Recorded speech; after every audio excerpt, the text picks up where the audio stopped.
அஸ்ஸலாமு அலைக்கும், welcome back to my channel Madina சன் ஆஃப். இன்னைக்கு என்னன்னா சூப்பரான ரெசிபி புளி குழம்பு.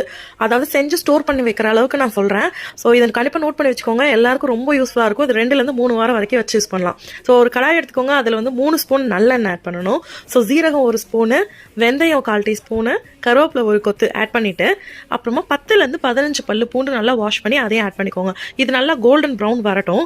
அதுக்கப்புறமா 20 பல்லு சின்ன வெங்காயம் அதை ஆட் பண்ணி அதையும் நல்லா கோல்டன் ப்ரௌனுக்கு நல்லா வறுத்து எடுத்துக்கோங்க. இதை வந்து வதங்கப்போ கொஞ்சம் லைட்டாக சால்ட் போட்டுக்கலாம். அப்புறமா இது வதங்கிட்டே இருக்கணும். சைடில் வந்துட்டு ஒரு லெமன் சைஸுக்கு புளி எடுத்து கரைச்சி வச்சுக்கோங்க. ஸோ அதில் 1/4 டீஸ்பூன் மஞ்சத்தூள், 2 ஸ்பூன் மிளகாத்தூள், 4 ஸ்பூன் மல்லித்தூள் ஆட் பண்ணி கரைச்சி இந்த மாதிரி எடுத்து வச்சுக்கோங்க. உப்பு போட்டு தேவையான அளவு உப்பு போட்டு ஆட் பண்ணி வச்சுக்கோங்க. ஸோ இது வந்து வெங்காயம் வதங்கிட்டு இருக்கு இல்லையா, திரும்பவும் என்ன பண்ணால் 1/4 டீஸ்பூன் மஞ்சத்தூள், 1 ஸ்பூன் மிளகாத்தூள், 2 ஸ்பூன் மல்லித்தூள் ஆட் பண்ணிவிட்டு 1 ஸ்பூன் குழம்பு மிளகாத்தூளும் அதையும் ஆட் பண்ணிவிட்டு அதை நல்லா எண்ணெயிலே வதக்கி விட்டுக்கோங்க. அதுக்கப்புறம் 2 பழுத்த தக்காளியாக எடுத்து அதை நான் மிக்சியில் அரைச்சி வச்சுருக்கேன். ஸோ அதையும் ஆட் பண்ணிவிட்டு இது நல்லா வதங்கி வரணும்.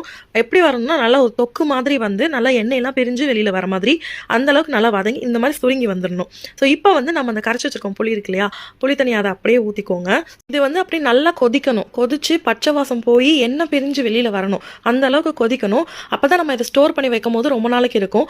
இந்த ஒரு டிஷ்ஷை வச்சு மீன் குழம்பு பண்ணிக்கலாம், தேங்காய் கரைச்சி ஊற்றினோம்னா மீன் குழம்பு பண்ணிக்கலாம், அப்படியே முட்டை உடச்சி தூக்கி போட்டோம்னா முட்டை குழம்பு, என்னென்ன டிஷ் வேணாலும் நீங்கள் பண்ணிக்கலாம். ஸோ இந்த மாதிரி எண்ணெய் பிரிஞ்சு வந்தோம்னா நல்லா ஒரு ஏர்டைட் கண்டெய்னரில் போட்டு தண்ணி இல்லாமல் எடுத்து அதில் ஸ்டோர் பண்ணி வச்சுக்கோங்க. ஸோ இது 2லேருந்து 3 வாரம் வரைக்கும் கண்டிப்பாக வரும்.